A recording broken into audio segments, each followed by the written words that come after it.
Love Stories.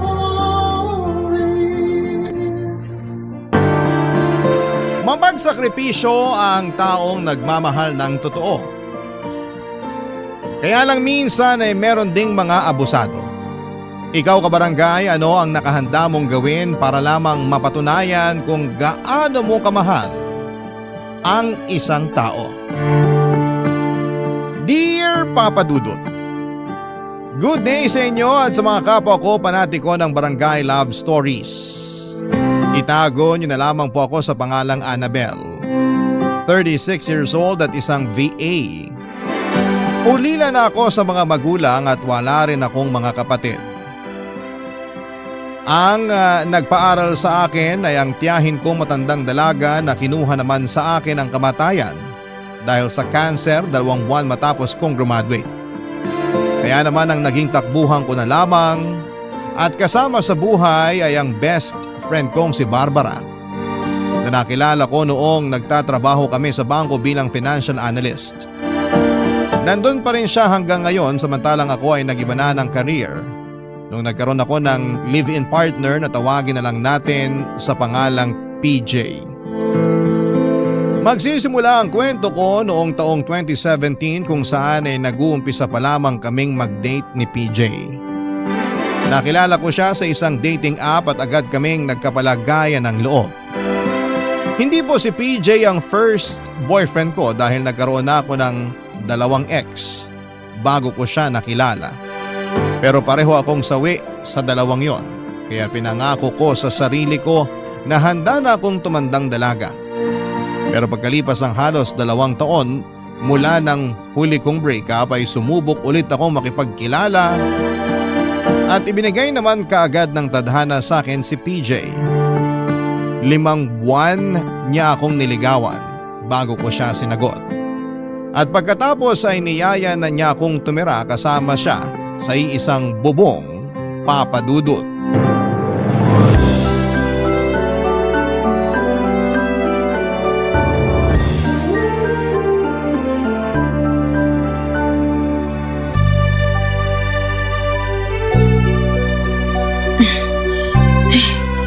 Teka, wala na ba ako nakalimutan? Nakailang check ka na dyan. For sure wala ka nang nakalimutan. Pero kilala mo naman ako, likas ang pagiging makakalimutin. Ewan ko ba, parang habang tumatanda ako, lalong humihina memorya ko. Kung makapagsalita to, akala mo naman may malubhang sakit para maging makakalimutin ng bongga?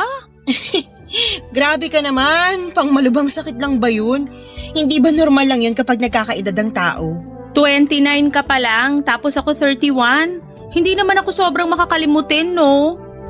Ikaw naman, nagjo-joke lang yung tao. Pero seryoso, sana wala na ako nakakalimutan, no? If ever naman na may nakalimutan ka, pwedeng-pwede mong balikan dito sa apartment natin. Sa bagay, tama ka naman. Ay, pero sure ka na ba talaga? Nalilipat ka na dun kina PJ? As in sure na sure. Oo naman, excited na rin ako makasama siya sa iisang bubong. Paano yung mga anak niya? Hindi ka ba mahihirapan kung sakali? May kasunduan naman kami na hindi ako magpapakananay sa mga anak niya kasi may nanay na sila. Kung sa pakikisama lang din, walang kaso sa akin yun. Mahilig naman ako sa mga bata eh. Pero hindi ka ba talaga na turn off kay PJ nung nalaman mong may dati na siyang kinakasama at nagkaanak pa sila? Not just 1 but 2 kids ang pinag-uusapan natin dito. Hindi naman. Masaya nga ako kasi sinabi niya sa akin agad. Ibig sabihin, alam kong honest siya. Saka, hiwalay na sila ng dati niyang kinakasama so wala na akong dapat ipag-alala. Okay. Kung sa tingin mo magiging okay ka dun, sige, okay na rin sa akin. Basta, wag mo pa rin akong kakalimutang dalawin dito pag nandun ka na, ha? Oo naman. Tsaka parang hindi tayo magkikita sa work ah. Hello, iisa pa rin kaya ang pinapasukan natin. Ay, oo nga no. Pero syempre, maninibago pa rin ako.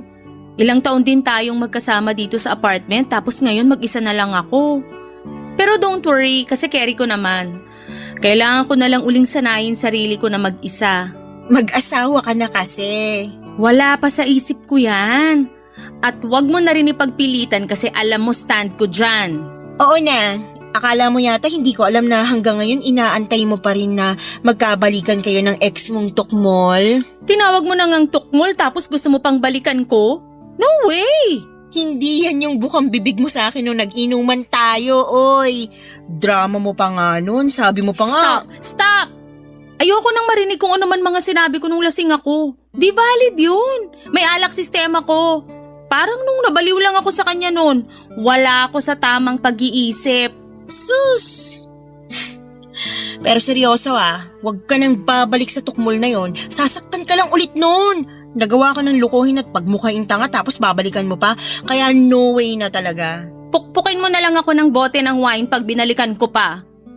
Sige, gusto ko yan. Gagang to? Kitang-kita yung excitement Basta, ingat ko dun kay PJ Sana maging masaya ka at siya talaga yung lalaki na para sa'yo.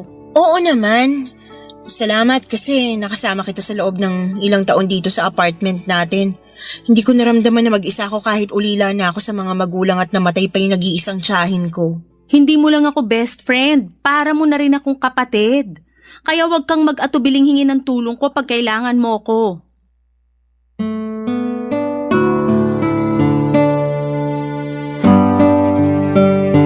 Papadudot, hindi ko naman masisisi si Barbara kung mag-alala siya matapos malaman na may mga anak na pala si PJ sa una nitong nakarelasyon noon.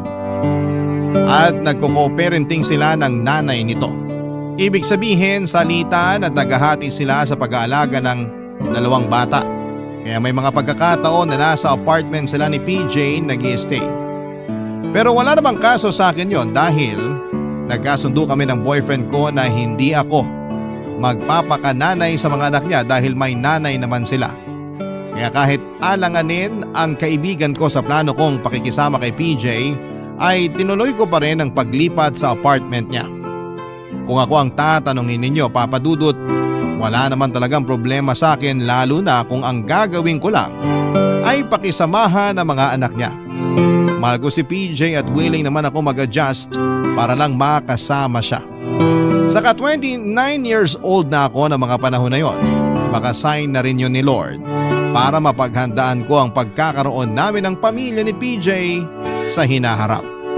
Nangako naman si PJ na pakakasalan ako at bubuo kami ng sarili naming pamilya. Kaya nagtiwala ako sa sinabi niyang yon. Masasabi kong smooth at maayos yung unang 2 buwan ng paglipat ko sa apartment nila. 2 beses sa isang linggo nasa bahay ang mga anak niya na nasa edad 5 at 7. Madalas, yon ay tuwing weekend dahil wala silang pasok sa eskwelahan. Inaasikaso ko pa rin naman sila. Pinaglulutuan ng pagkain at nakikipag-bonding paminsan-minsan. Kahit na wala talaga akong maramdamang kagustuhan na magpakananay sa mga anak ng kinakasama ko.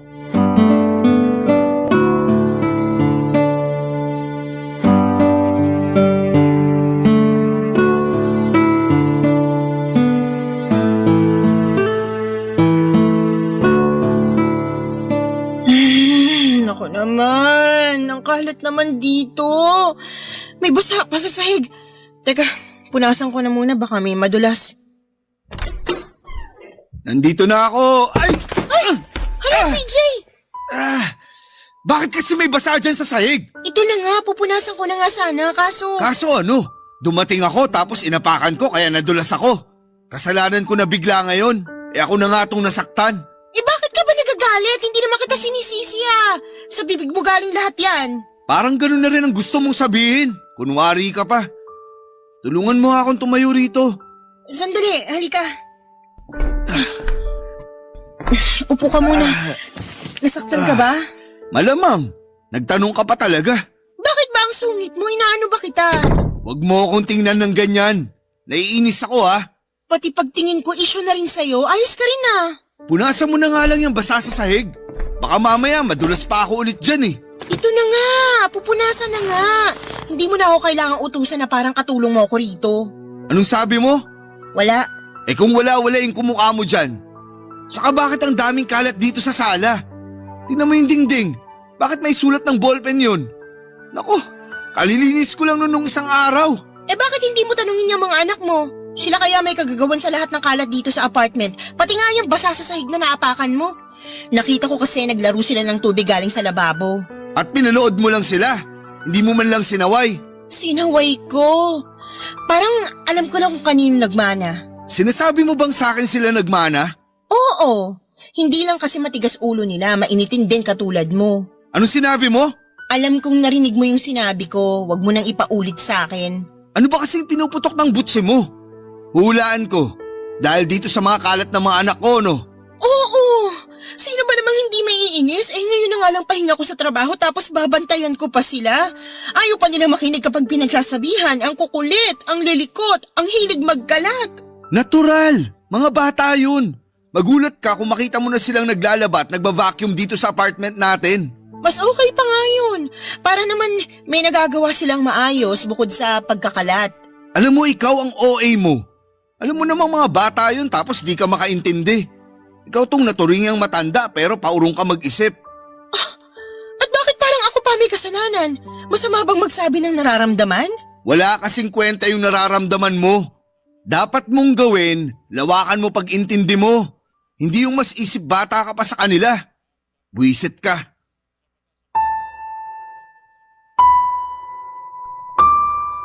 Papadudot na saktan ako noong sabihin sa akin ni PJ ang mga katagang yon. Pero pinilit kong huwag magpaapekto dahil baka stress lang siya sa trabaho.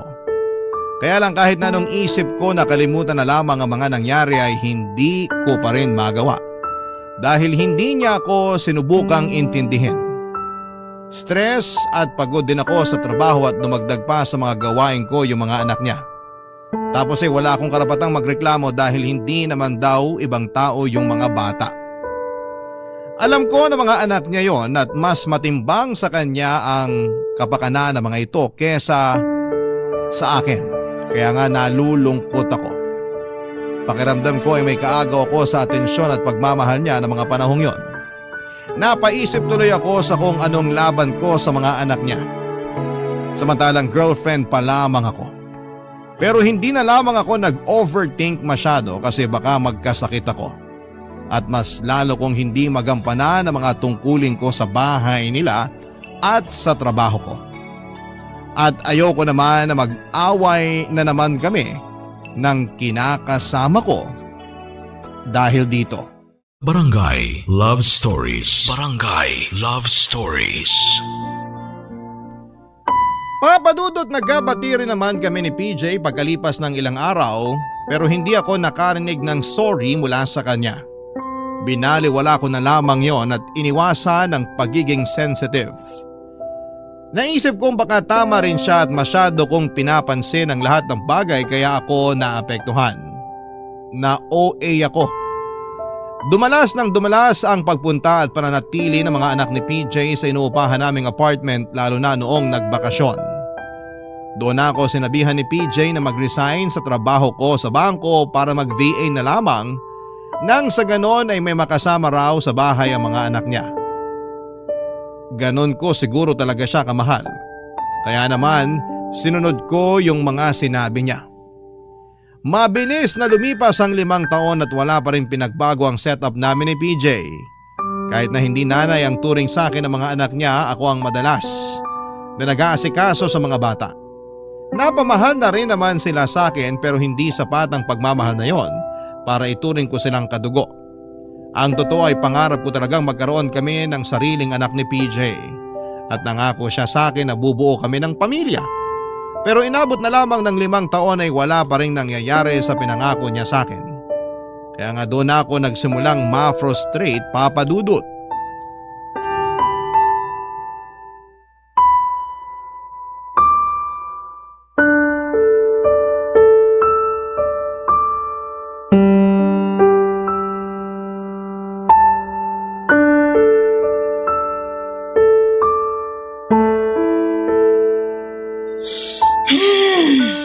Napapansin kong kanina ka pa bumubuntong hininga.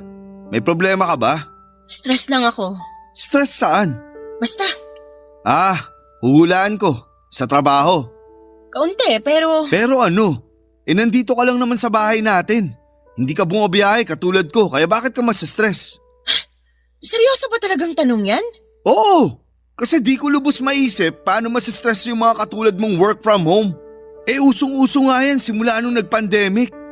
Kaya imbis na magaganyan ka, bakit di ka na lang magpasalamat na may trabaho ka? Iba nga dyan na wala ng trabaho nung pandemic tapos hanggang ngayon wala pa rin napapasukan. Be grateful! Hindi naman ako nagrereklamo tungkol sa trabaho ko. Grateful ako, pero hindi yun ang pinakadahilan kung bakit ako stressed. Ano ba kasing dahilan? Mga anak ko na naman ba? Kawawa sa'yo mga bata, lagi mong pinagdidiskitahan. Hindi ko pinagdidiskitahan yung mga anak mo Wala akong ginagawang masama sa kanila. Sus, akala mo ba hindi ko nahalata na ayaw mo sa kanila? Hindi mo nga sila tinatrato na parang anak eh. Nagsumbong sa akin yung panganay ko. Sabi niya di ka raw niya matanong tungkol dun sa assignment niya. Ang sungit mo raw. Pati ba naman yun sinumbong niya sa'yo? Malamang, tatay niya ako. Kanino pa ba siya magsusumbong? Sa kapitbahay. Huwag mo nga akong pinipiloso po, PJ. Baka nakakalimutan mo, ikaw ang nagsabi sa akin na huwag akong magpapakananay sa mga anak po dahil may nanay naman sila. Tapos sasabihan mo ko na hindi ko sila tinatratong parang mga anak. Ang labo naman yata nun. Ang akin lang, lumalaki yung mga anak ko. Ayoko naman maramdaman nila na ayaw mo sa kanila. Hindi ko yun pinaparamdam sa kanila. At saka, Saka ano? wala ka na bang pangarap na magkaanak tayo? Ano? Anak, yung sariling atin. Ano ka ba naman? Masyado na tayong matanda para mag-anak. Ano bang pinagsasasabi mo? Kaya ko pa naman mag-alaga ng bata. Ni hindi mo nga maalagaan ng maayos yung mga anak ko tapos gusto mo magkaroon pa tayo ng sarili nating anak? Pero nangako ka sa akin na pakakasalan mo ko at magsisimula tayo ng sarili nating pamilya. Ha? Baka nakakalimutan mong 5 taon na simula nung nagsama tayo sa iisang bubong. Sabi mo sa akin nung maghintay lang ako. Oh, yun naman pala eh. Anong yun naman pala? Na maghintay ka pa. Hirap sa'yo, masyado ka mainipin. Hindi naman yata maiksing panahon yung 5 taon. Tsaka di na tayo bumabata, 34 na ako. Naisip mo ba na baka mahirapan ako sa panganganak niyan? Kung mahihirapan ka na pala, bakit mo pagugustuhin magkaanak tayo? At bakit naman hindi? Pangarap ko yon, tsaka nangako ka sa akin. Huwag mo sabihin nagbago ng isip mo. Napag-isip-isip ko lang naman na matanda na tayo. Kung magkakaroon pa tayo ng anak, babalik tayo sa umpisa. Doon pa lang sa pag-aalaga ng baby, nakakapagod na. Napagdaanan ko na yun sa mga anak ko, kaya ayoko na. Buti nga ngayon malalaki na sila, may sariling isip na. Dahil lang doon kaya ayaw mo na magkaanak? Paano naman ako? Napaka makasarili mo. Pwede ba? Huwag mo nga akong sabihan ng ganyan. Hindi yun pagiging makasarili. Kung bakit kasi di ka nalang makontento sa setup natin ngayon. Kasi kung ako ang tatanungin mo, masaya na ako na ganito tayo. Kontento na ako kasi may mga anak na ako. Ayoko na ulit magka-baby. Papadudod parang hindi ako makahinga matapos ang pag-uusap namin yon na nauwi lamang sa pagtatalo. Nanlulumo ako na hindi ko maintindihan matapos sabihin ni PJ sa pagmumukha ko kung gaano niya pa kaayaw na magpakasal kami at bumuo ng sariling pamilya. Wala naman akong nakakadiring sakit para ayawan niya. Bukod doon ay pareho kaming may trabaho at kumikita ng sapat para mag-umpisa ng sarili naming pamilya. Pero lagi pa rin niya akong binabara at kinokontra ng mga katwiran niya dahilan para matameme naman ako at walang magawa. Pero hindi pa rin ako sumuko. Sabihin niyo ng tanga ako. Pero nagstay pa rin ako ng 1 taon kasama si PJ at ang mga anak niya. Umaasa pa rin kasi ako, papadudot, na makikita niya ang halaga ko. At sa wakas ay gustuhin na niyang bumuo ng pamilya na kasama ko. Kaya lang ay mukhang atrasado pa rin ako matapos na mag-no ni PJ nang i-open up ko ulit ang tungkol sa pagpapakasal namin at planong pagkakaroon ng baby. Kaya napaisip na tuloy ako kung may future pa ba ako na kasama siya.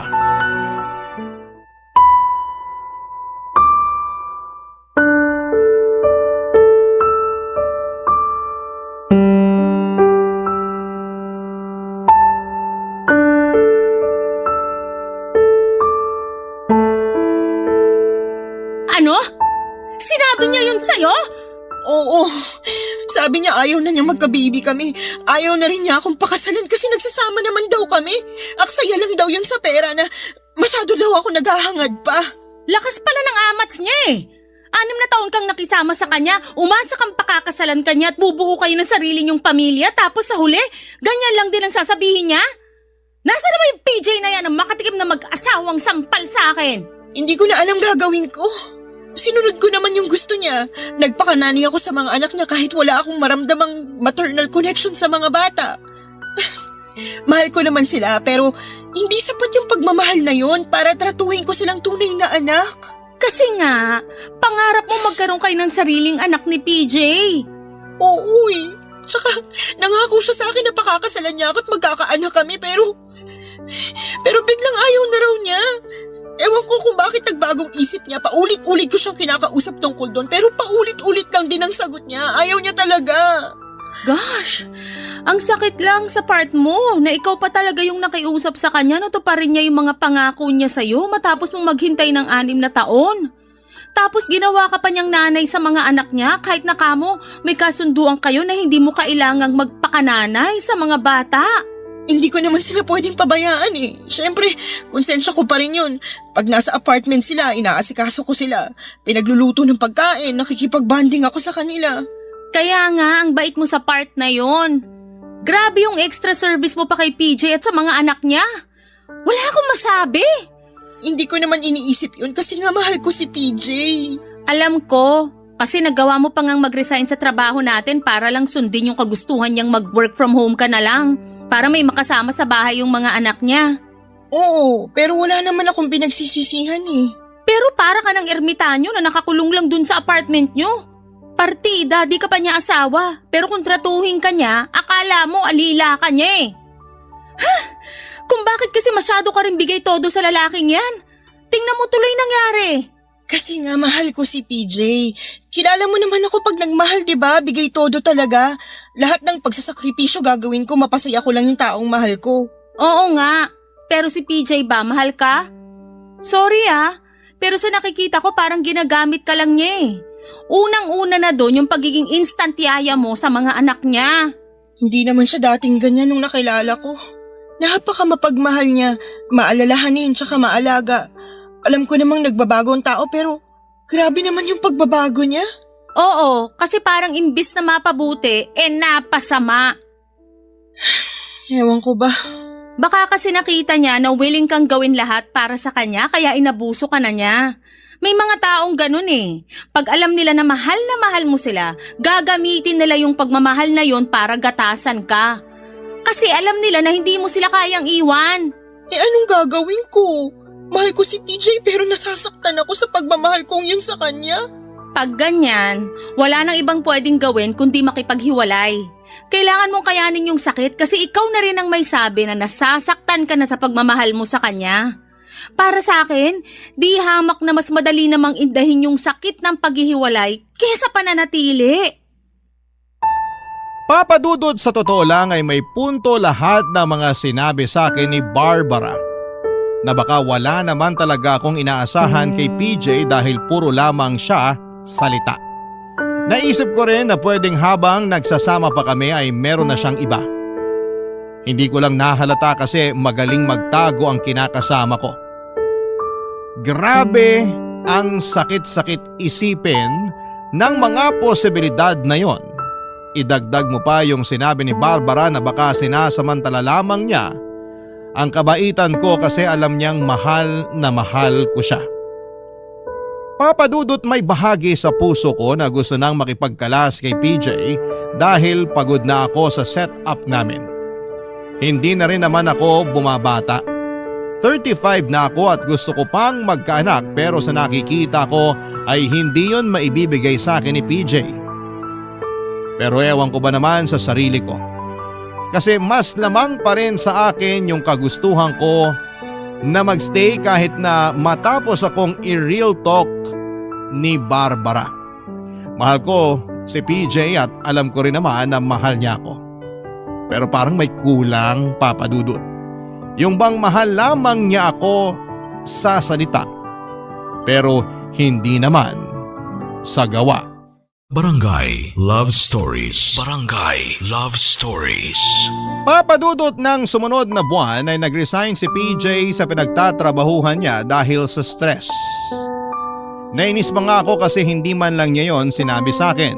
Kung kailan na lang last day niya sa trabaho ay saka ko na lang nalaman yon. Plano niya raw lumipat sa mas malaking kumpanya na mataas ang pasahod. Kaya hinayaan ko na lamang siya pero hindi yon nangyari dahil nalulong naman sa online sugal ang kinakasama ko. Hindi ko na idedetalye ang mga nangyari pero ang ending ay ako lahat ng sumalo sa mga bayarin namin sa bahay dahil nasa id ang savings niya. Ultimo hulugan naming kotse ay ako na ang nagbabayad dahil ako naman daw ang may trabaho. Ako rin ang gumagasto sa pagkain namin kasi naubos ang savings niya. At ang malala pa doon ay nagkaroon pa siya ng mga utang na pinag-awayan din namin. Mas lalo tuloy akong na-stress at nakadagdag pa yung kailangan kong asikasuhin ng mga anak niya kapag pumupunta sa apartment. Hindi ko na alam, Papa Dudut, kung ano ang uunahin ko. Pagod na ako. Madalas ay kulang ako sa tulog at nalilipasan ako ng gutom dahil hindi rin ako matulungan at maasikaso ni PJ sa pamamahay namin. Lagi siyang wala at pag tinatanong ko kung saan siya nagpupunta ay sasabihin niya na sa bahay ng kaibigan kasi may racket sila doon. Pero madalas ay lasing naman siyang umuuwi. Napagod na lamang akong sermonan siya kaya nanahimik na lamang ako. Baka kasi bigla na lamang akong himatayin sa tindi ng sama ng loob at stress sa kanya. Pero may isang beses na hindi na talaga kinaya ng katawang ko at tuluyan na akong nagkasakit ng malala. Nilagnat ako ng 2 araw at wala noon sa bahay si PJ. Hindi ko alam kung saan siya nagpunta pero wala na rin naman akong pakialam. Nung 3 araw ay bumaba ang lagnat ko at nagkaroon ako ng kaunting lakas para bumangon at asikasuhin ang sarili ko. Siya namang pagdating sa apartment namin ng magaling kong kinakasama.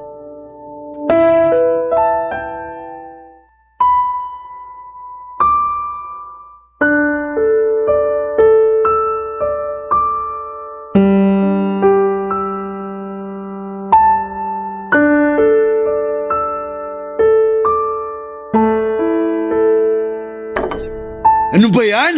Wala man lang sinaing. Anong kakainin ko? Buwisit namang buhay to. PJ, ikaw ba yan? Anong ingay ba yan? Oh, gising na pala ang mahal na Reyna. Pwede ba wag kang sumigaw? Naririnig naman kita eh. Paano hindi sisigaw? Nakakabwisit ka. Ano bang kasalanan ko sa'yo? Ang aga-aga nagagalit ka na dyan. Malaki kasalanan mo sa akin. Kasi hindi ka man lang nagsaing. Kita mo yung kaldero? Walang kalaman-laman. Alam mo bang kagabi pa ako di kumakain? Gutom na ako, Annabel. Alam mo rin ba na 3 araw na ako may sakit at hindi rin ako nakakakain ng maayos? Ay, hindi mo pala alam yun kasi wala ka naman dito sa apartment natin. At wala akong kamalay-malay kung saang lupalop ka ng Pilipinas pumunta. Alam mo ba na akala ko mamamatay na ako noon kasi inaapoy ako ng lagnat tapos hindi pa kita matawagan, lintik ka. Ako pa talaga sinisi mo? E di sana pina-hospital mo yung sarili mo. O di kaya tinawagan mo si Barbara para matulungan ka madala sa doktor. Minsan kasi gamit-gamitin mo rin yung utak mo. Hindi yung ganyan na puro ka lang talak. Para kang palengkera, salot sa lipunan. Ikaw ang salot sa lipunan! Anong sinabi mo? Ang sabi ko, ikaw ang salot sa lipunan! Sumusobra ka na ha? Sige, subukan mo kung sampalin kung ayaw mong isaksak ko tong kutsilyo sa'yo. Ibaba mo yung kutsilyo. Ibababa ko lang tong kutsilyo kapag sinabi mo sa akin kung saan ka pumupunta pag umaalis ka. Diba? Nabanggit ko naman na nandun ako sa kaibigan ko. Kasi may racket kami. Tingin mo maniniwala pa ako sa palusot mong yon? Hoy PJ, huwag mo akong gawing tanga. Hindi ako pinanganak kahapon kaya umamin ka na. Ano ba kasi nga aaminin ko? Yung totoo! Sabihin mo na yung totoo bago pa ako yung magsabi nun sa'yo. Okay, sasabihin ko. Pero ibaba mo muna yung kutsilyo. Ayan, tinapon ko na. Wala naman talaga akong balak na gamitin yan sa'yo. Stress lang, tapos dinadagdagan mo pa. Sorry na, hindi ko naman sinasadya. Stress lang din ako sa kagutom. Gutom din ako, PJ. Hindi pa nga ako magaling sa sakit ko, diba? Sana naisip mo man lang na kumustahin ako imbis na maggalit-galitan ka dyan dahil wala pang sinaing. Kaya nga, sorry na. Di ba? May sasabihin ka sa akin? Ano nga ulit yun? Ay, yung tungkol sa sinabi ko na pumupunta ako sa kaibigan ko dahil may racket kami. Hindi yun totoo. Sumasama lang talaga ako sa kanila sa mga inuman. Nililibre naman nila ako kasi alam nilang walang-wala na ako. Hanggang ngayon kasi di ko pa rin matanggap na naubos yung ipon ko dahil natalo ako sa sugal. Tapos ang dami ko pang pinagkakautangan. Kung alam mo lang na para na akong mababaliw sa sitwasyon ko. Kaya sana naman suportahan mo ko. Kasalanan mo naman kung bakit ka nalugmok kasi padalos-dalos ka ng pagdedesisyon. Tapos di mo pa sa akin kinukonsulta. Ano ba ako sa pamamahay na to katulong mo? Pero pa ulit-ulit mo akong binabaliwala. Pinaramdam mo sa akin na hindi mo na ako mahal tapos gusto mong suportahan kita. Pagod na ako saluhin ka, PJ. Pagod na ako. Papadudot yun na yata ang pinakamalalang away namin ni PJ plus may sakit pa ako kaya sobrang sensitive ko. Naiyak na lamang ako pero wala man lang siyang pag-alo sa akin. Napakataas ng pride niya. Nakala mo ay nasa buhay lamang niya ako para pagsilbihan sila ng mga anak niya. Kaya nga po ang sama-sama talaga ng loob ko sa kanya, Papadudot. Sa kabilang banda ay hindi ko rin mapigilang sisihin ang sarili ko kasi nagstay ako sa sitwasyon na yon ng ganon katagal. Minahal ko naman si PJ at ang mga anak niya pero feeling ko ay nagsayang lamang ako ng mahabang panahon na kasama sila. Lalo na at unti-unting nagiging malinaw sa akin na wala talagang plano si PJ na pakasalan ako at magkapamilya kami. Desidido na ako makipaghiwalay pero hindi ko alam kung paano sasabihin. Baka kasi sa huli ako pa yung lumabas na masama. Kaya nga naikwento ko yung lahat kay Barbara noong minsang nagkita kami para magkape at napansin niya ang pagkabalisa ko. Sinabihan niya ako na tumuloy muna sa apartment kasama siya para naman daw makapag-isip-isip ako. Pagkaraan ng 3 araw ay nagulat na lamang kami nang sumugod doon si PJ. Nagalit na galit para sunduin ako.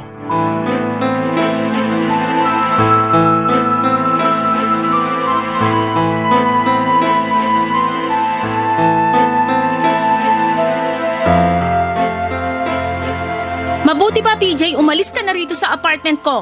Aalis lang ako rito kapag kasama ko na Alam mo ikaw sumusobra na yung kayabangan mo eh. Una na doon yung lakas ng loob mong sumugod dito sa apartment ko para manggulo. Hindi naman ako nanggugulo. Bakit ba kasi nandyan siya sa'yo?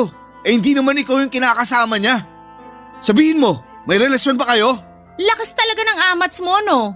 Kung may relasyon man kami, eh yun eh para ko na siyang kapatid kaya overprotective ako sa kanya. At bakit ka naman magiging overprotective sa kanya? Eh ako lang naman to. Safe na safe siya sa akin. Anong safe na safe yung pinagsasasabi mo? Eh mas maraming beses mo na nga siyang pinaiiyak kaysa pinararamdam sa kanya na mahal mo siya. Ni hindi mo nga rin siya magawang alagaan eh. Kaya naman binabawi ko na sa'yo yung kaibigan ko. Gusto ko na rin umalis sa apartment mo. Ano ba yung pinagsasasabi mo? Alam kong narinig mong malinaw yung mga sinabi ko pero sige, uulitin ko para mas maintindihan mo. Pagod na akong makisama sa'yo, PJ. Pagod na akong maghintay kung kailan ka magiging handa na pakasalan ako at bumuo ng pamilya kasama ko. Sa bagay, ikaw na rin may sabi na ayaw mo pero umaasa pa rin kasi ako na balang araw magbabago yung isip mo eh. Tapos, gustuhin mo na ulit to pa rin yung mga pangako mo sa akin. Pero napagod na lang ako kasi tama si Barbara. Maraming beses mo na akong pinaiiyak kaysa iparamdam sa akin na mahal mo ko. Hindi mo na rin ako inaalagaan. Nagbago ka na tapos gusto mo pa akong bumalik kasama mo sa apartment? Para ano? Para pag-alagain mo na naman sa mga anak mo at paglinisin ang buong bahay nyo? Para ipaglaba ka, paglutuan at pagsilbihan? Kapal mo rin eh. Akala ko ba masaya ka naman sa ginagawa mo? Kaya bakit bigla ka nagrereklamo dyan? Masaya nga ako. Hanggang sa abusuhin mo na yung kabaitan ko. Kapal din naman ang mukha ng lalaking to, oh. Siya pa talaga matapang. Tumahimik ka dyan, Barbara! Hindi ka kasali rito! Ikaw ang tumahimik. Kapal mo. Imbis na magpakumbaba ka, ikaw pa tong maangas? Baka gusto mong tumawag ako ng mga tanod para ipadampot ka. Umalis ka na, PJ. Aalis lang ako kung sasama ka. Hindi na nga ako sasama sa'yo. Ayaw mo na bang ayusin natin to? Pangako, magbabago na ako. Aayusin ko na yung buhay ko para mapakasalan kita. Ayoko nang magpakasal sa'yo. Di bali nang tumanda akong dalaga, wag lang akong mapunta sa katulad mo. Siguro nga, may rason kung bakit nangyari to sa akin eh. Kasi pinoprotektahan lang ako ng Diyos laban sa katulad mo. Kaya wag ka nang umasa na magpapauto pa ako ulit dahil tapos na tayo. Simula sa araw na to, hiwalay na tayo, PJ. Wag mo naman gawin sa akin to. Mahal na mahal kita. Wag mo akong iwalayan. Biglang mahal na mahal kung kailan huli na ang lahat? Ay! Kakagigil ka!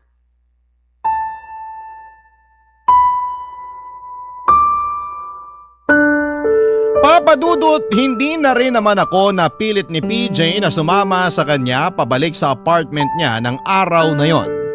At pagkalipas ng ilang minuto ay kusa na rin siyang umalis.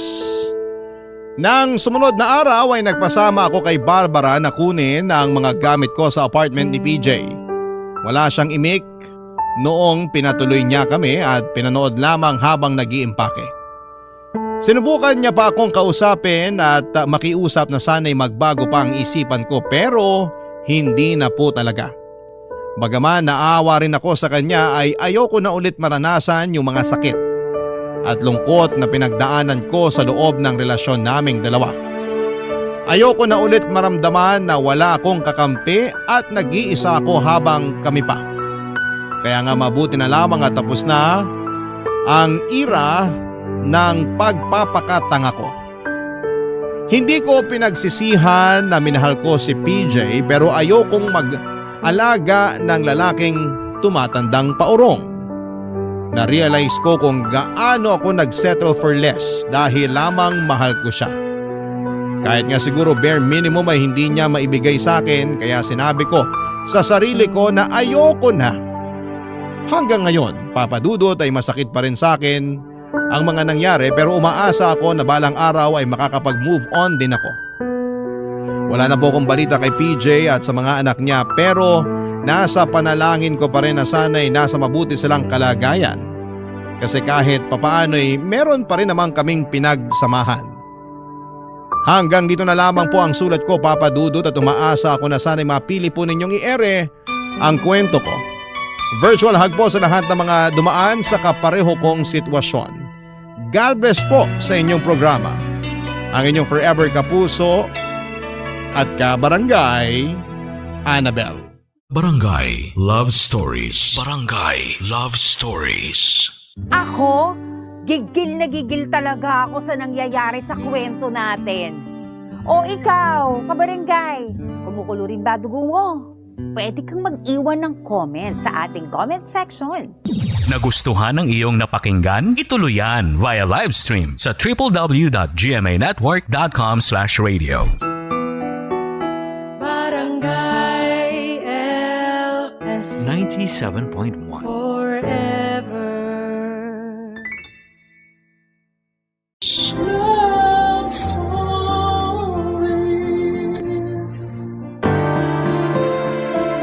Kapag paulit-ulit na lamang ang ating kinakain, mauumay tayo kaya naman naghahanap tayo ng ibang putahe.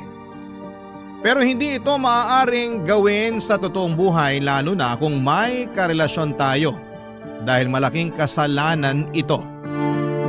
Ikaw kabarangay, anong gagawin mo sakaling tumikim ng iba ang asawa mo? Dear Papa Dudut, lahat ng tao ay may tinatagong sekreto. At kung para naman sa ikakatahimik ng lahat, mangyaring hindi na muling ungkatin ng mga sekretong yon at ibaon na lamang hanggang hukay. Pero bago tayo dumako sa parting yon ng buhay ko ay magpapakilala muna ako. Itago nyo na lamang po ako sa pangalang Ali Rose. Taga Maynila, 35 years old at simpleng may bahay na may 2 anak. Ang mister kong si Byron ay dating seaman at isang OFW. Pero sa ngayon ay meron na kaming negosyo na auto supply and car parts. Nagkakilala kami ni Byron noong nagtitraining pa lamang siya para sumampa sa barko. Mabilis lang din kami nagka-developan at nagpakasal bago siya tuluyang umalis. Tapos nabuntis na niya ako kaya naman masayang masaya kami, Papa Dudut. Kaya lang, hindi pa rin ako gaanong kakampante na iiwan niya ako habang nagtatrabaho siya. Dahil nga first baby namin yung dinadala ko. Praning ako, paano na lamang kung may mangyari sa akin tapos ay nasa malayo siya. Nang mga panahong yon ay nagrenta kami ng apartment sa Pasig at wala akong malapit na kamag-anak dahil lahat ay nasa probinsya namin sa Romblon.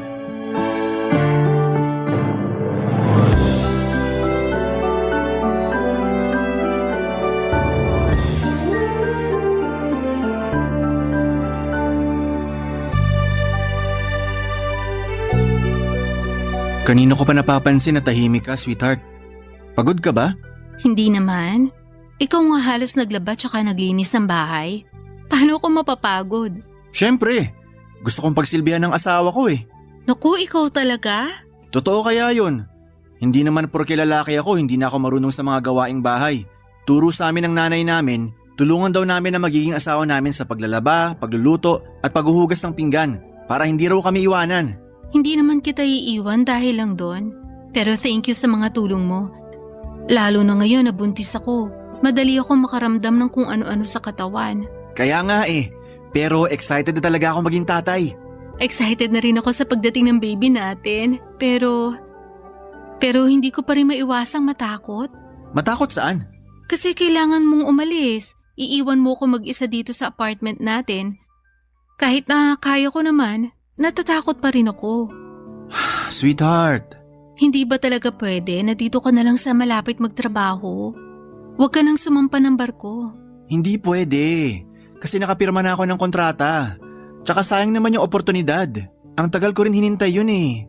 Pero paano kami ng anak mo? Paano ako? Lagi naman kitang tatawagan para kumustahin. Mabilis nang nalilipas yung mga araw. Hindi mo na lang mamamalayan na nakababa na pala ako. Iba pa rin yung nandito ka lang at kasama ko tuwing gabi. Nalulungkot din naman ako. Ayoko rin kayang malayo sa'yo lalo na kakakasal lang natin at magkakaanak pa.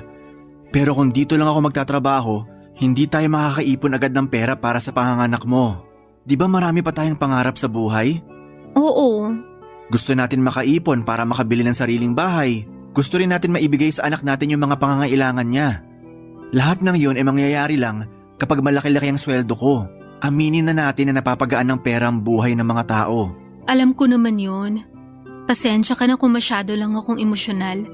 Alam ko na lahat ng mga ginagawa mo ay para sa pamilya natin. Tama. Lahat yon para sa pamilya natin. Kaya nga aalis muna ako. Magtatrabaho kahit malayo sa inyo para sa pagbabalik ko kahit paano meron na tayong matupad sa mga pangarap natin.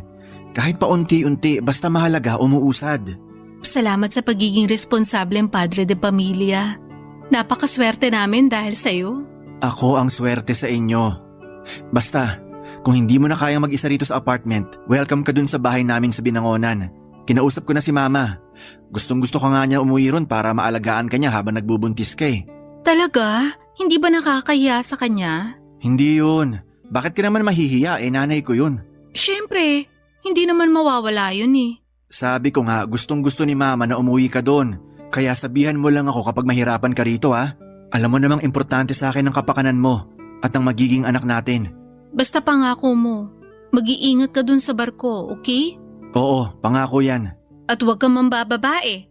Sweetheart naman, gwapings lang tong asawa mo pero hindi ako babaero.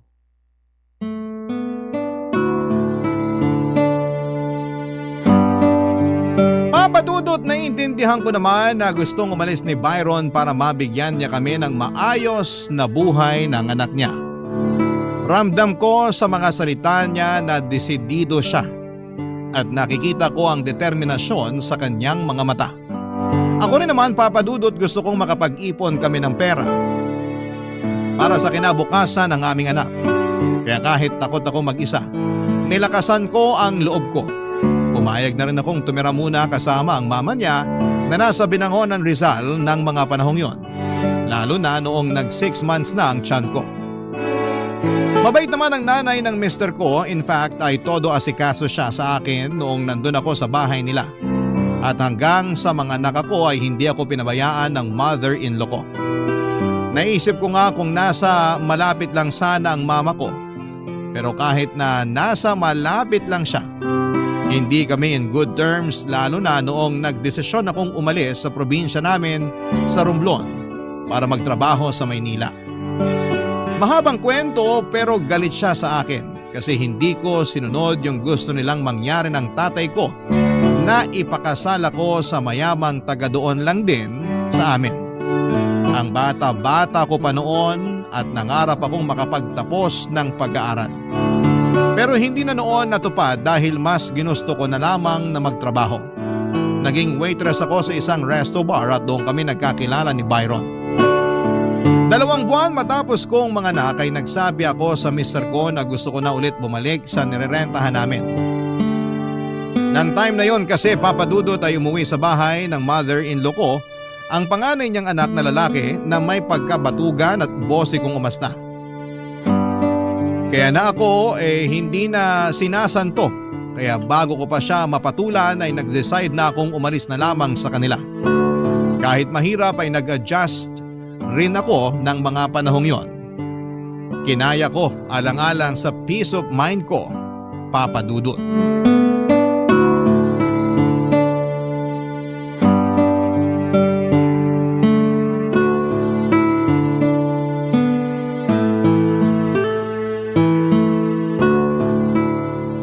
Kumusta naman kayo ng anak natin, sweetheart? Okay naman kami. Tulog na ang baby natin. Hindi ka ba nahihirapan sa pag-aasikaso sa kanya? Hindi naman. Parang nasasanay na nga ako kaya gamay ko na. Tinatandaan ko na lang yung mga turo sa akin ng mama mo. Pero hindi ko pa rin mapigilang mag-alala kasi wala kayong kasama dyan ng anak natin. Paano na lang kung may mangyari tapos nasa malayo si na mama? Kumalma ka lang, sweetheart. Walang mangyayari sa amin. Safe na safe kami dito. Gated yung village natin. Tsaka may rumorondang security guard dito. Ang taas din ang bakod. May barbed wires pa, kaya imposible makapasok dito ang masasamang loob. Ay, mabuti naman. Pasensya ka na. Siyempre malayo ako sa inyo kaya hindi ko mapigilang mag-alala. Mas mag-alala ka kung nandun pa ako sa inyo. Bakit naman? Ay, ayoko namang lumabas sa sumbongera o sirain yung pamilya nyo pero yung kuya mo kasi, simula nang mawalan siya ng trabaho at tumira dun sa bahay nyo, gabi-gabi na lang naglalasing. Tapos kung sino-sino pang lalaki yung pinapapasok niya sa bahay, mga kainuman niya na karamihan, kakakilala pa lang niya. Talaga? Nakakainis naman si kuya. Oo, ayoko lang din sa kanila ginagawang yosihan yung bahay. May hika si mama tapos may baby rin. Hindi mapakiusapan ng kuya mo, madalas pang galit lalo paglasing. Kaya hindi ko na natagalan yung ugali. Kilala mo ko, baka mapatulan ko pa yon pero tinikom ko na lang yung bibig ko kasi nga, kapatid mo pa rin naman siya. Sana sinabi niyo sa akin para ako na yung kumausap kay kuya. Hindi naman siya makikinig sa'yo eh. Di ba sabi mo, sarili lang niya ang pinapakinggan niya? Ay, oo. Ganun yung ugali nun. Ultimo si mama, hindi niya pinakikinggan. Lagi rin niyang sinasagot. Lakas makabastos. Kaya nga laking luwag namin nung umalis yun sa bahay eh. Tapos umuwi na naman pala. Ganun siguro talaga. Hindi mawawala sa isang pamilya yung magkaroon ng kapatid na sakit sa ulo. Sa inyo bang magkakapatid? Sino yung sakit ng ulo?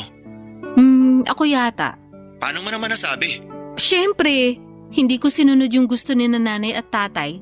Napakasalan yung kakilala nilang mayaman. Hello, 18 anyos pa lang ako noon.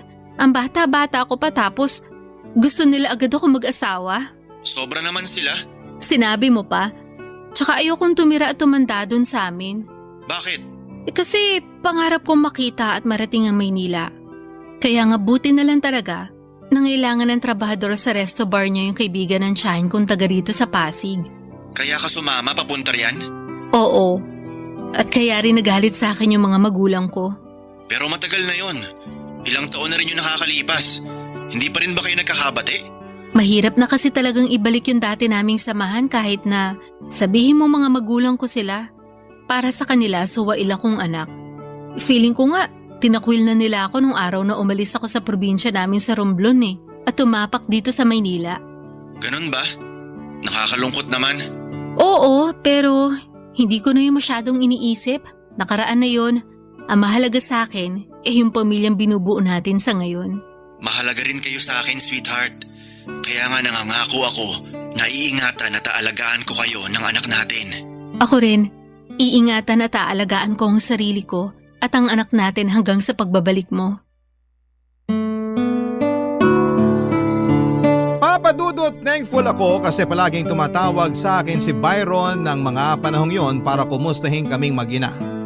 Malaking bagay yon sa akin dahil dumaan ako sa postpartum at nakababaliw yon lalo na kung wala kang makausap. Pumupunta naman sa nirerentahan namin ng mother-in-law ko para sikasuhin ako at ang aking anak. Kaya nga nagpapasalamat din ako sa kanya ng husto dahil kahit matapos kong umalis sa kanila ay hindi niya pa rin ako pinabayaan. Kinaya ko pa rin naman kahit na madalas ay may mga gabi na umiiyak ako dahil nami-miss ko na ang mister ko. At nadadagdagan lang ang tampo ko sa kanya kapag walang signal sa barko. Dahilan para hindi ko siya makausap sa cellphone. Ewan, naging sobrang clingy ako sa kanya noong nakapanganak na ako. At sobrang hirap talaga ng sitwasyon namin na malayo siya, Papa Dudut. Barangay Love Stories. Barangay Love Stories. Papa Dudut, 3 months na noon ang anak namin nang makapagbakasyon si Byron. Sobrang saya ko kasi makakasama namin siya ng halos 3 buwan bago ulit siya sumampa sa barko. Kaya nga sinamantala talaga namin ang pagkakataon na sulitin ang bawat sandali na magkasama kami para mag-bonding dahil alam ko na kapag umalis ang asawa ko ay mami-miss ko na naman siya. At hindi nga ako nagkamali dahil grabe yung iyak. Iyak na naramdaman ko at lungkot matapos ang bakasyon niya. Ayoko na talaga siyang paalisin noon pero hindi po pwede. Sa aming dalawa ay siya lang ang may stable na income at marami pa kaming pangarap para sa pamilya namin. Kasama na nga doon ang makapagpatayo ng sarili naming bahay. Nang nakapagbakasyon ulit si Byron pagkalipas ng 9 na buwan ay nag-decide siya na tumigil na sa pagbabarko. Sa halip ay gusto naman daw niyang subukang mag-OFW. Siyempre mas lalong ayaw ko kasi mas matagal ang kontrata na mga ganon. Pero desidido ang asawa ko lalo pat maganda raw ang offer sa kanya. Sa ganoon ay mas makakapag-ipon kami ng pera. Kaya sa huli ay pumayag na lang din ako, Papa Dudut. Nagmekaniko sa Japan ang asawa ko at tumagal din siya ng 3 taon bago muling nakauwi sa Pilipinas.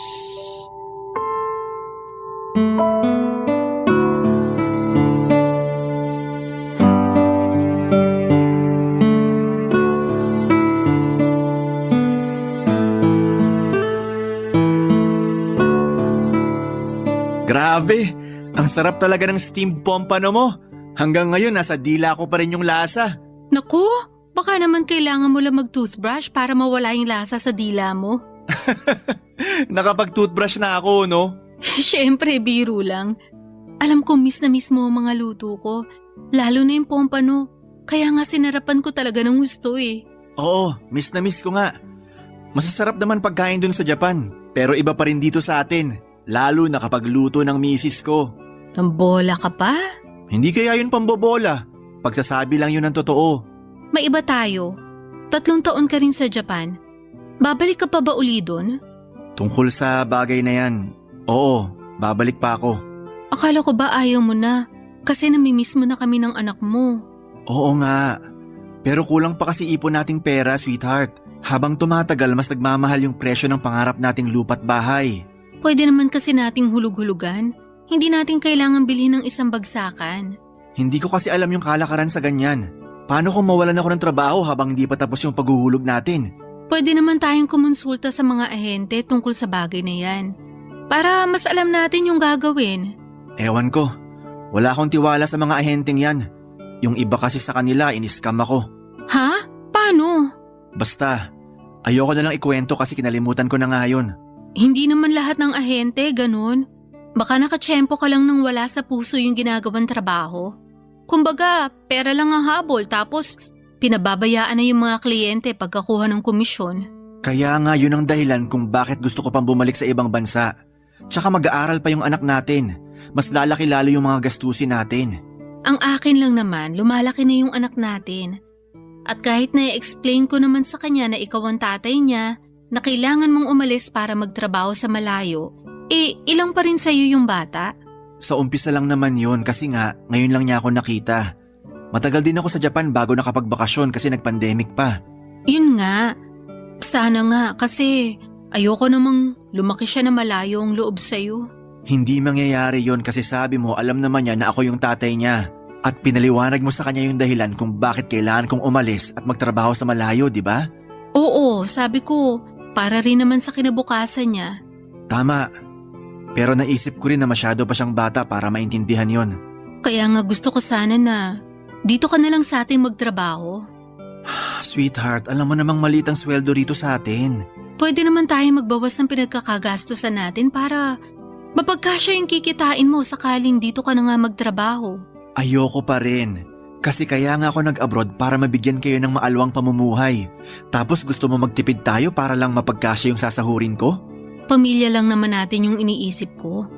Pangarap mo ba na habang buhay nasa ibang bansa, yung malayo sa amin ng anak mo? Hindi. Pero habang kaya ko pa, habang may lakas pa ako para makapag-ibang bansa, at habang may pagkakataon pa, susunggaban ko. Bahala ka na nga. Tiis lang muna, sweetheart. Papasaan din ba na magkakasama rin tayo pagdating ng araw? Sige, pero sana dumating yung araw na yun. Pero habang hindi pa dumarating yung araw na yon, wag na natin aksayahin yung pagkakataon na pwede tayong mag-bonding. Ha? Anong banding ka dyan? Gabi na kaya? May balak ka pa bang puntahan? Wala. Pero sa'yo may balak ako. Masahihin mo ako, tapos mamaya, ikaw naman yung mamasahihin ko. Papadudod sobrang sabik na sabik kami sa isa't isa ni Byron kaya sinulit namin ang mga bawat sandali na masosolo namin ang bawat isa. Ang saya-saya ko talaga kapag kasama ko ang asawa ko at aminado akong ayoko na ulit siyang umalis para magtrabaho abroad. Pero kaunti pa lang ang ipon namin. Hindi pa nga yun sapat para makabili ng bahay ng isang bagsakan. Bukod doon ay siya rin kasi ang sumusuporta sa pamilya niya at nagpapaaral sa iba niyang pamangkin. Kaya hindi buong napupunta sa amin ang lahat ng sweldo niya. Ang totoo, Papadudot, ay minsan na naming pinagtalunan yon. Pero sinabi lang ni Byron na hindi naman niya pwedeng basta putulin ang sustento niya sa kanyang pamilya. May sakit din ang nanay niya at siya lang ang sumusuporta sa maintenance medicine nito. Hindi ko naman inalis ang karapatan niya na tumulong pero may iba pa naman siyang kapatid na nagtatrabaho din sa abroad. Kaya lang ang mister ko lang talaga yung dedikado. Masyado rin siyang mapagbigay at hindi marunong tumanggi lalo pa sa mga pamangkin niya at pinsan. Kaya tuloy ay may mga pagkakataon na kami naman ang nasa short at kailangan mag-adjust sa kung ano lang ang ibigay niya. Hindi rin nakatulong yon yung paraan ko ng pag-alis ng stress sa asawa ko nang umalis na siya pabalik ng Japan. Kasi napagastos din ako sa pag-order ng pagkain online.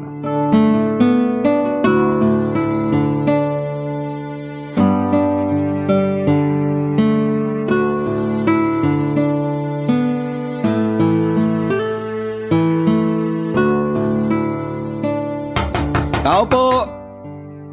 Tao po! Delivery po! Ma'am, kanina pa ho ako rito. Ay naku kuya, sorry. Pwede po bang pumasok sa loob? Kahit dyan lang sa may garahe. Ang init kasi rito. Ay oo naman, pwede. Sige, pasok kayo. Sige, wala ho ba kayong aso? Wala naman po. Grabe naman, ma'am. Halos 20 minutes na ako nakatayo dyan sa labas. Mapapanis na rin yung order nyo eh. Pasensya na talaga. Nagpaligo kasi ako ng anak ko eh. Kaya hindi ko kayo agad narinig at naharap.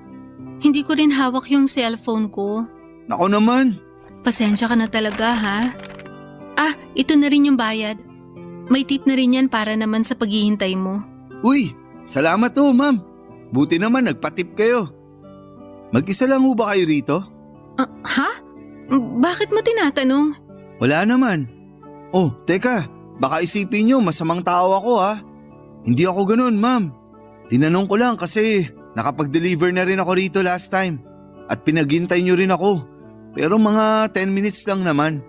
Kaya napaisip ako kung kayo lang ba yung matanda sa bahay kasi parang ang dami-dami nyong ginagawa. Oo, ako nga lang mag-isa kasama anak namin. Nasaan ho yung mister nyo? Nasa ibang bansa eh. Kakaalis nga lang niya nung 1 buwan. Ganun ba? Alam nyo, pangarap ko rin makapag-ibang bansa. Kaso, mahal mag-asikaso ng mga papeles. Sinubukan ko namang pag-ipunan kaso, di talaga kaya. Marangal naman yung trabaho mo eh. Marangal nga, mababa naman ang sweldo. Pero ayos na rin, kesa walang trabaho. Ayoko namang maging kargo ng pamilya ko. Saka parang di ko rin kakayanin mga ibang bansa kasi madali akong ma-homesick. Gusto ko na lang pala mag-business. Sana katulad mo na lang din mag-isip yung mister ko. Ha? Paano nyo nasabi? Yun bang dito na lang siya sa amin ng anak niya at hindi na niya kailangang umalis pa? Sa tono ng pananalita nyo, parang ayaw nyo ng mga ibang bansa mister nyo ah. Ayoko na talaga siyang pabalikin. Pero gusto niya kasing umalis para raw makaipon kami ng pera.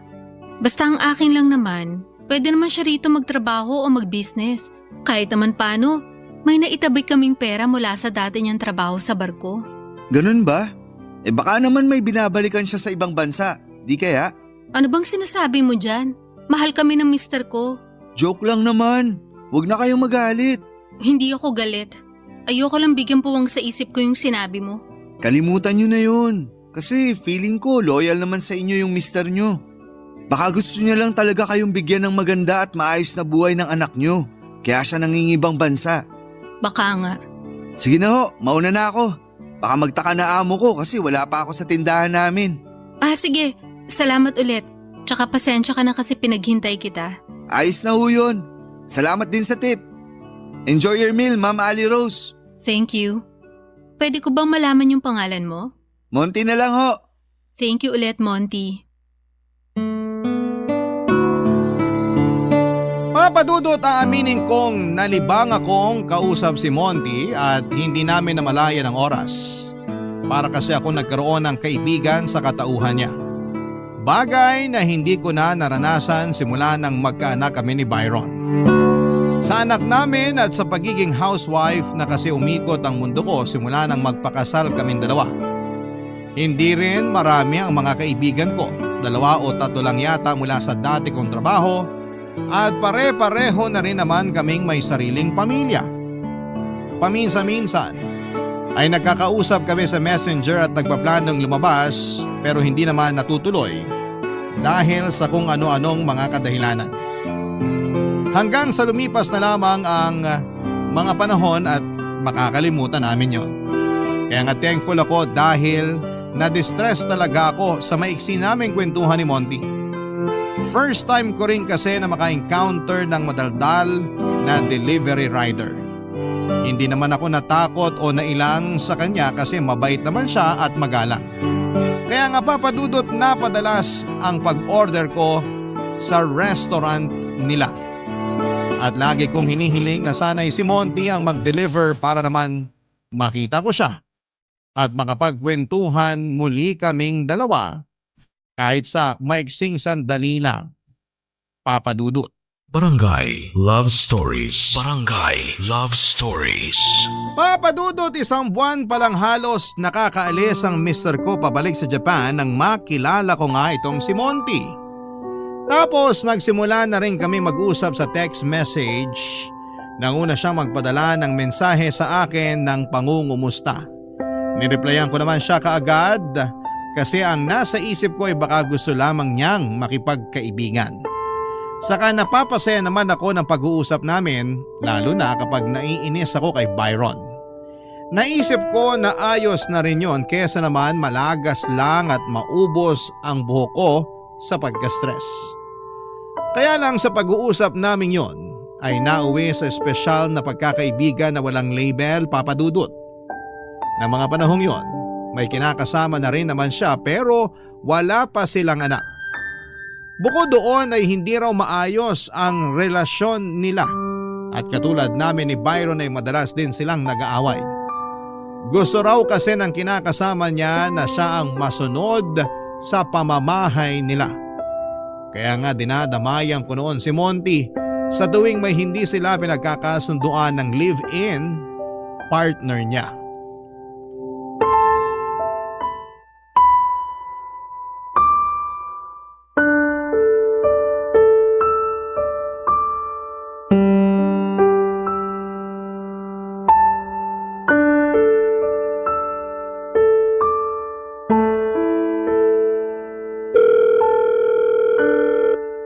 Monty, sagutin mo na yung tawag ko.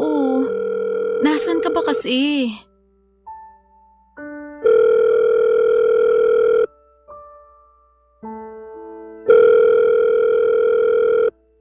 Hello? Sa wakas, sinagot mo rin. Sino ka ba?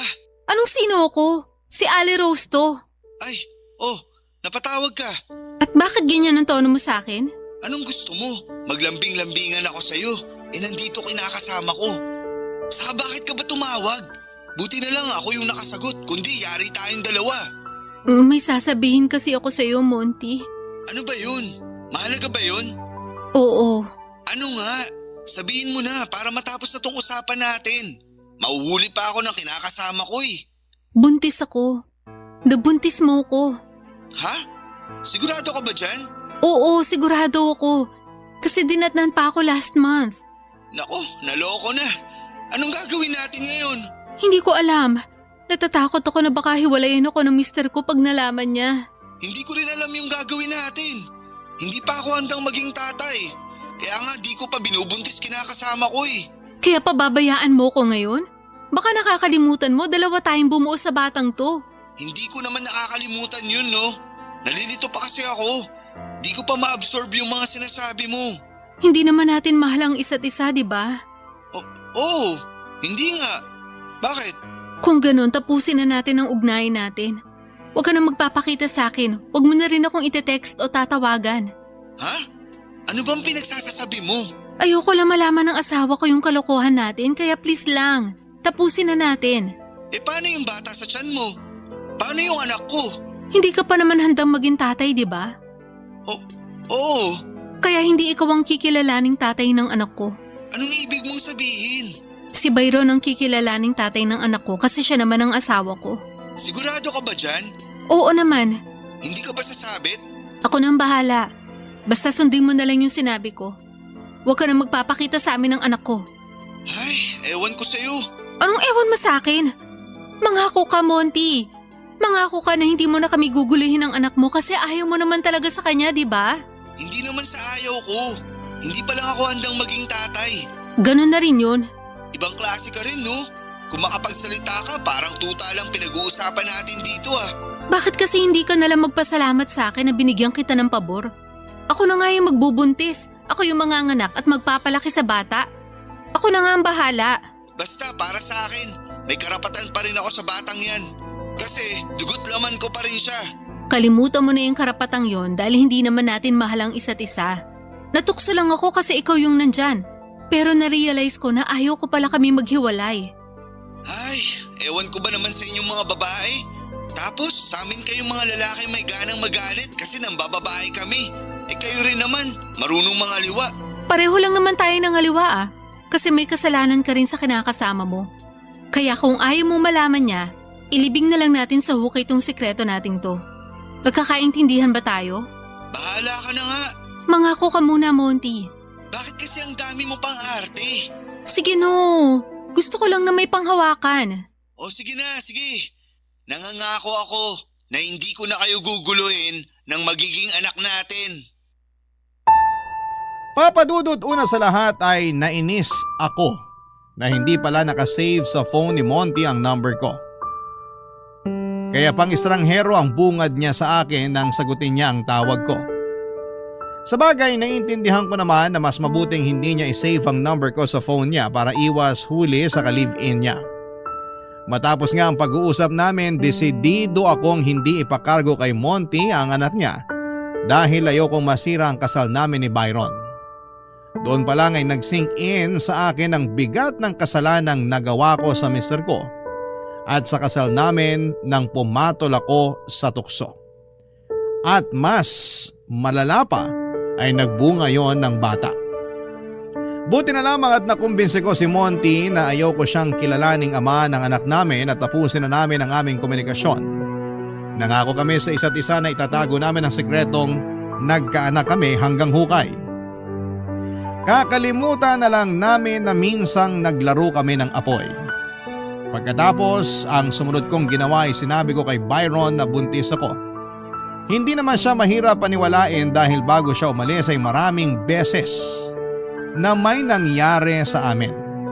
Dinagdagan ko na lang ng ibang kwento tulad ng huli ko na ng nalaman kasi hindi ako dinatnan noong 1 buwan.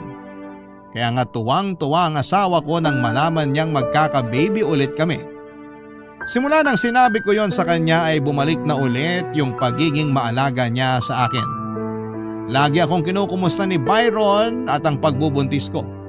Tapos ay nangako siya sa akin na sa pag-uwi niya, plano niyang magnegosyo na lamang kami rito sa Pilipinas para makasama na niya kami ng mga bata.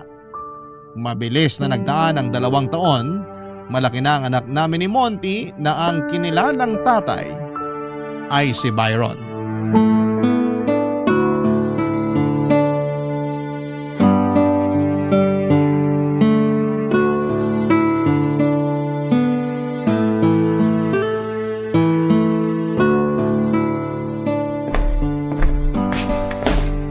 Good morning, sweetheart. Good morning din, sweetheart. Bakit nagising ka na? Naramdaman ko kasi na wala ka na sa tabi ko. Akala ko kung saan ka na pumunta. Maaga pa. Madilim pa nga sa labas. Hindi lang kasi ako makatulog. Bakit? May problema ka ba? Teka, tabihan nga kita dyan sa sofa tapos kwento mo sa akin yung problema mo. Wala naman akong problema. In fact, masayang-masaya ako kasi sa wakas hindi ka naaalis. Hindi mo na kami iiwan ng mga bata. Marami akong na-realize nung nasa Japan ako. Tulad ng? Na nakakapagod magtrabaho tapos wala akong pamilyang mauuwian kasi nasa malayo ako. Inspirado naman ako sa araw-araw pero iba pa rin pala kapag kasama, nayayakap at nahahalikan ko kayo ng mga bata. Simula nang dumating yung bunso natin, naisip ko na talaga na hindi na ako babalik sa Japan kasi ayoko namang pati siya lumaking malayo ang loob sa akin, katulad ng kuya niya. Kaya nga salamat kasi nakinig ka na sa akin. Oo, akala ko kasi hindi maganda yung idea mo nung una at nakafocus lang ako sa pagtatrabaho para kumita ng pera. Pero natutuhan ko na mas mahalaga pa rin ang pamilya. At kayo ang pamilya ko ng mga bata, sweetheart. Mahalaga ka rin sa amin. Alam ko kung gaano ka karesponsabling tatay sa mga anak natin at anak sa nanay mo. Ikaw rin yung paboritong tito ng mga pamangkin mo at karamihan sa mga kamag-anak mo itinutulungan mo. Oo, pero noon yun. Kasi panahon na naman para tumayo sila sa sarili nilang mga paa. Tutulungan ko pa rin naman sila pero sa abot na lang din ang makakaya ko. Totoo naman, hindi mo kailangang suluhin ng lahat, lalo na kung may kakayanan na sila. Oo, at naiintindihan naman nila yon kaya ayos naman kami. Mabuti kung ganun. Basta ang focus at ang priority ko sa ngayon ay ang pamilya natin. Palalaguin ko yung negosyo natin para makapag-ipon tayo ng pera para sa kinabukasan ng mga bata. Hindi mo naman kailangang suluhin yung pagtatrabaho, sweetheart. Nandito ako, tutulungan kita. Pwede akong pumunta o tumao sa tindahan natin. Hindi na. Nakakapagod kaya yun. Tsaka gusto ko focus ka lang sa mga anak natin.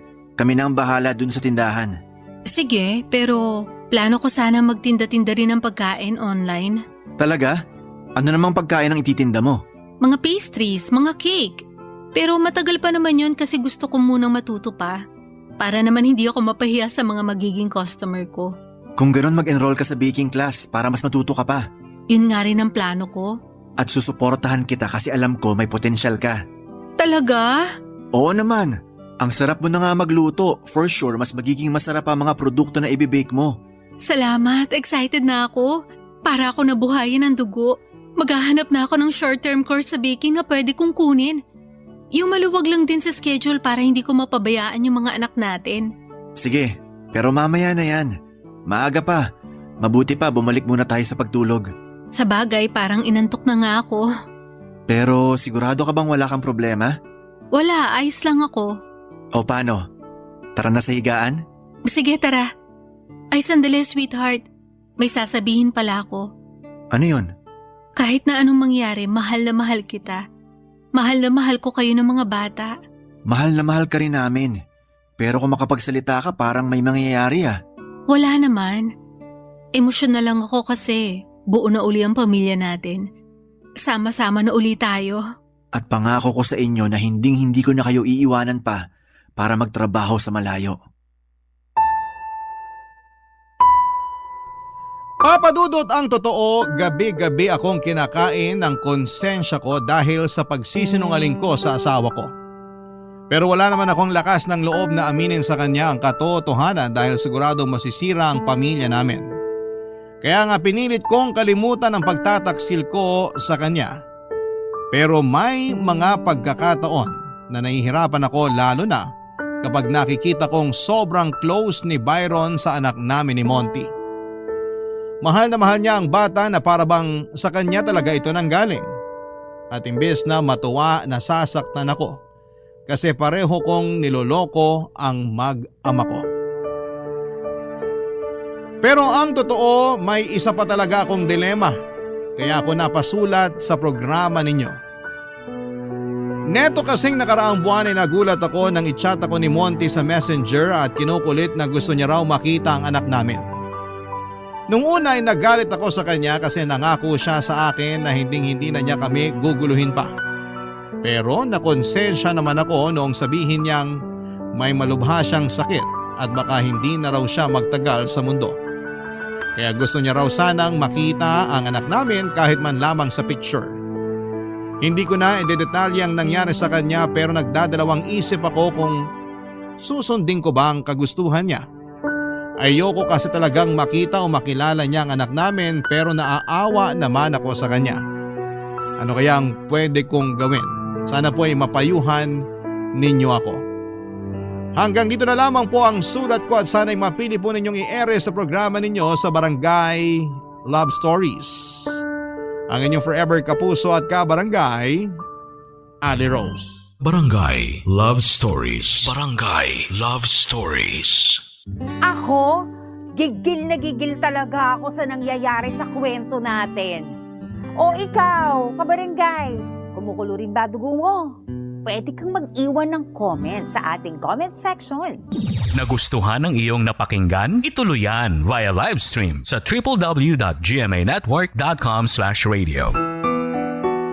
Barangay LS. In Mega Manila, 97.1. Forever.